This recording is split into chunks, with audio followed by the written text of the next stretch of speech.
Samantha Maiden, political editor for news.com.au, joins us along with Maria Kovacic, Liberal Senator for New South Wales. Good morning to you both. Good morning. Good morning. Senator, I want to start with you. And do you mind, can I just get your thoughts on these extraordinary events in the Middle East over the last few days? The Iran-Israel conflict, airstrikes have resumed, a fourth day now of rising tensions. We first found out about this on Friday afternoon, our time. I mean, do you think there's a genuine cause for concern now that this is going to deteriorate into a much broader regional war?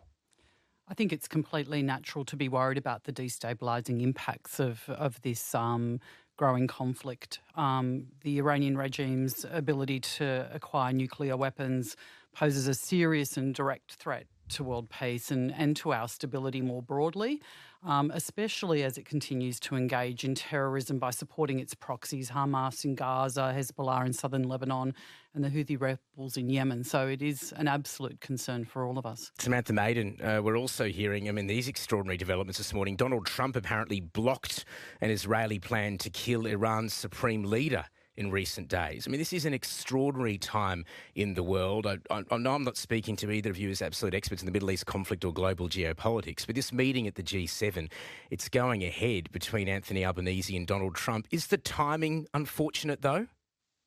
Well, I think the timing couldn't be better because there's a lot to talk about.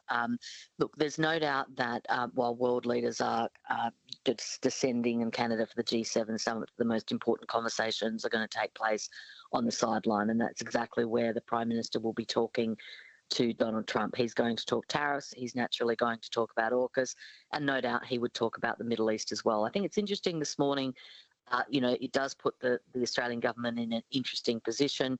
Richard Marles has been grilled on the morning programs, as has the Labor frontbencher Amanda Rishworth, about whether Australia actually supports the Israeli strikes in Iran. Not quite clear about what they were. They weren't really completely transparent on that, basically arguing that they wanted to see the situation cool down. Does Senator Kovacic, does the Liberal Party have a stance on this? Look, I think having a conversation between President Trump and the Prime Minister is really important, and we've been supportive of that from the outset. And as Samantha has outlined, those three key topics will be at the top of that agenda. We want the Prime Minister to do really well in these discussions. That's what we want. We think that's important for all Australians, and we want to ensure that the outcome of those discussions is that Australia gets the best possible deal as it relates both to tariffs and in terms of what happens in relation to AUKUS. We want AUKUS to proceed. We put it in place. We think it's very, very important. And it's not just about submarines. This is also about information sharing, intelligence sharing and quantum technology. So it's very important that these conversations are successful. And as we've been hearing over the last few days, quote, there is no plan B. I want to get to that in a minute, but I'll stay with you, Senator, for a moment, because there was a lot of talk about during the campaign, what party would be best equipped to negotiate with Donald Trump. You are on the other side of politics, but credit where it's due. Is this a good look for the Prime Minister? He secured this meeting. We've been wanting the Prime Minister to have this conversation for a long time. So we are happy that he has been able to secure a face-to-face meeting with President Trump. It's, where that occurs, it's not a key priority as long as it happens. The fact that it's happening on the sidelines of G7, that is good. The important thing to focus on here is that he is able to very assertively put Australia's case forward, particularly in relation to tariffs and to AUKUS. In terms of tariffs, we want to ensure that we get the best deal possible. We note that the UK has been able to negotiate the steel tariffs, and we want that same outcome for Australia. Samantha Maiden, you mentioned a moment ago this couldn't be better timing, but the reason why I said it, I questioned the timing, is with everything else that's been happening around the world over the last few days, I hazard a guess that the US-Australia relationship, won't be front and centre of Donald Trump's mind. He's unlikely to suddenly say anything direct about AUKUS, is he? Or say, yep, you're going to get a tariff carve-out, no worries, it's all sorted. Well, at the end of the day, the meeting has to take place and Australia needs to talk to him face-to-face. So the meeting is going to come at a time when the meeting is going to come. Yes, there will obviously be distractions and no, there was no suggestion I would have thought that there would be a firm outcome on AUKUS given that they've just announced this 30-day review. Mm-hmm. But look, despite the distractions, I think that, Australia wanted a meeting, it's got one. AUKUS is set to be raised as an issue, the US undertaking a review. The government has been saying, hey, no cause for alarm. This is normal. They're a new administration. That's normal. Under the Starmer government, the UK did it as well. Senator, should Australia be worried? We've been told there's no plan B here. Well, I think what the Prime Minister needs to do is seek assurances from President Trump to safeguard AUKUS. And as I noted before, it's not just about submarines, it's about broader sharing of intelligence and information. So it's important that the Prime Minister is able to articulate clearly to President Trump how important this is and to ensure that we get his commitment to AUKUS ongoing. Sam Maiden, what are your thoughts on that? I mean, that point's been made. The UK did the same thing. Is it fair enough? Is it normal? Is it proper for a new administration in the US to do exactly the same thing?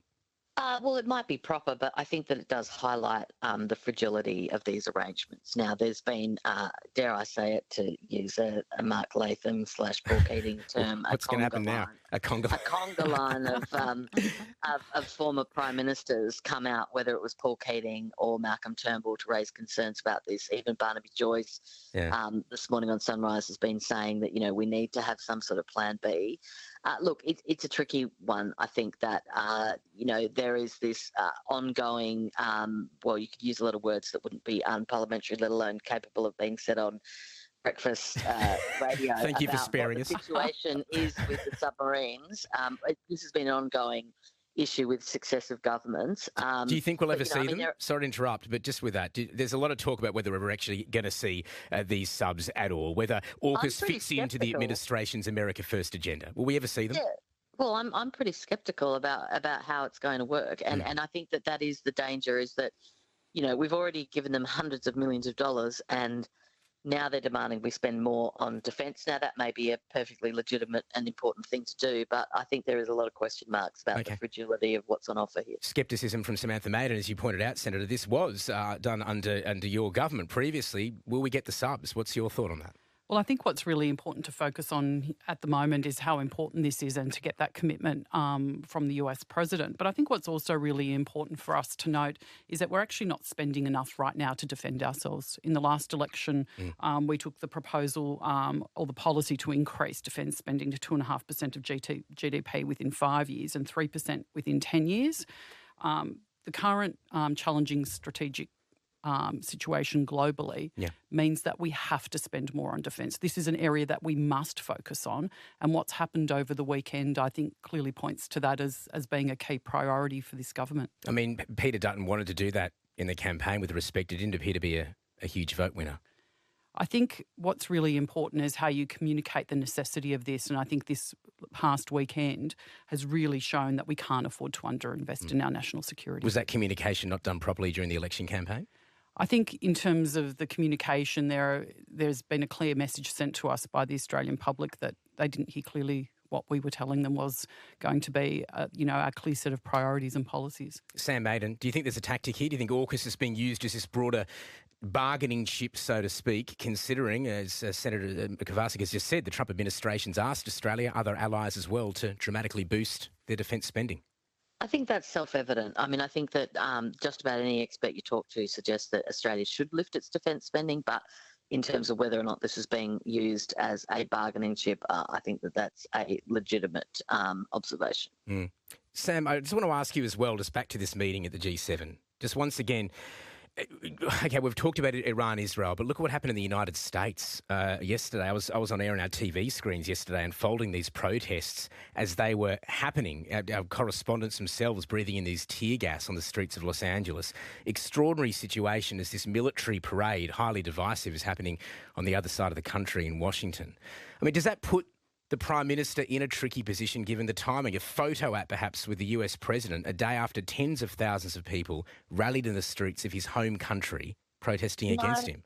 No, I don't think that is an issue at all. I mean, at the end of the day, we are talking to the US President about the interests that serve us as a nation. And that's an important conversation to have. The idea that we would be reluctant to have that conversation with him because of some protest in the United States or whatever else is going on there domestically there, I think would be very myopic. We need to talk to him. We're going to talk to him. And that's important that occurs, and there'd be no suggestion that we would pull back from that important meeting because of something that was going on domestically in the periphery. Indeed. Senator, I mean, I just feel like while I've got you here, we should ask about these developments over the weekend. What did you make of that military parade we saw in Washington yesterday? Quite an unusual and highly divisive show of force on the streets of the capital. I think you can't sort of comment on, what another ally, decides to do effectively to celebrate the 250th anniversary of their military, of their army. And, it's not something that they do every year, but it is a significant milestone. So I think that, that's a matter for them, how they choose to celebrate that. And, I also agree with the comments that Sam has made that, it's very important for the Prime Minister to have this meeting with President Trump. It's critical for us to have those conversations started and continued. And the most important way to do that is face-to-face. And so that way our Prime Minister can actually put our case forward and ensure we get the best possible outcome. Before I let you go, just finally, you mentioned their communication around defence spending. We learned a few days ago the Liberal Party is going to conduct what's been described as a radical investigation into the future of the party in the wake of the election result. How, just back to what you were saying about perhaps a lack of communication during the campaign, how much does the party need to transform, in your view? Well, our leader, Susan Lee, has been very clear on this, and she's going to make some announcements in the next few days in relation to a review. But we are very much focused on a process of listening, and then based on that consultation process, a robust and thorough policy development program. And I think that is very clear that needs to be done, and that's exactly what we are doing. It's great to have you on, Liberal Senator for New South Wales, Maria Kovacic. Thank you very much for joining us. Thank you for having me. Sam Maiden, political editor for news.com.au. Thank you very much as always. Appreciate it. Thank you.